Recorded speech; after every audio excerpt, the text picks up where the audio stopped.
Today, we're talking with Michelle T.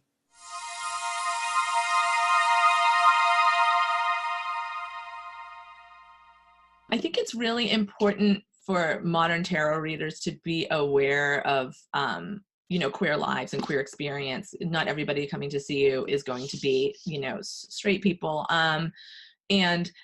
Queer people are doing a lot within tarot to reshape and create new decks that reflect queer experience. And I mean, there's Christy Rhodes, the Next World Tarot is an incredible deck that shows, just such a great diversity of like race and sexual expression and body type too. It's like not everybody's just like a skinny medieval like white lady, it's like people have bodies and there's an impetus within queer tarot culture to do that and to show that. There's a great deck called the Collective Tarot that was made collectively years ago. I'm not sure if it's still in print, but they also did a fantastic job of showing just like a diversity of humanity, I think that queer tarot, people will continue to produce new decks, but I don't always work with those decks even myself as a tarot reader. I mean, honestly,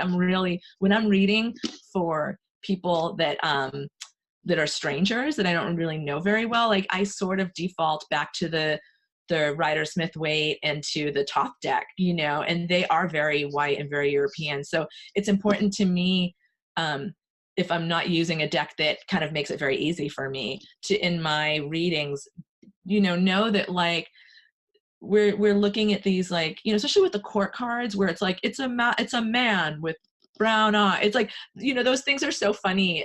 Those old school ways of looking at the court cards as having a physical reflection, like that never felt right to me, even when I was young and didn't have the consciousness that I have today. It's like masculinity can be worn by anybody, and any gender, can be wearing masculinity. Any gender can be wearing femininity. It's an energy. So to me, it's like really important, especially when I get those court cards that are supposed to be speaking of a specific person.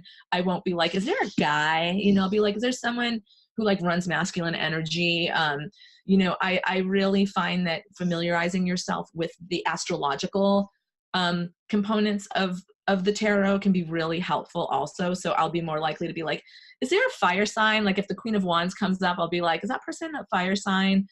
That actually tells me more about this person's energy than if they're like a woman or a man, which, I know I live in rarefied circles, but these rarefied circles are widening and they're coming for you.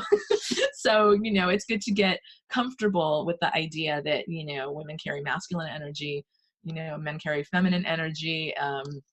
The categories man and woman to me as a tarot reader are not as helpful as the adjectives feminine or masculine as a way of describing the kind of energies that people hold. So yeah, I mean, I think it's really great for everybody to queer their tarot interpretations, even if you're not queer yourself, and even if you have limited, even if you're your clients, maybe you don't have a lot of queer clients. I think it's just a way to liberate the tarot from this way of thinking that felt appropriate and true for the creators of the tarot hundreds and hundreds of years ago. But, again, the tarot is a living, breathing system, and we breathe life into it. We're making the cards come alive. So what kind of life do we want these cards to have? I want my cards to have a very diverse, big life, where it can mean something for everybody out there.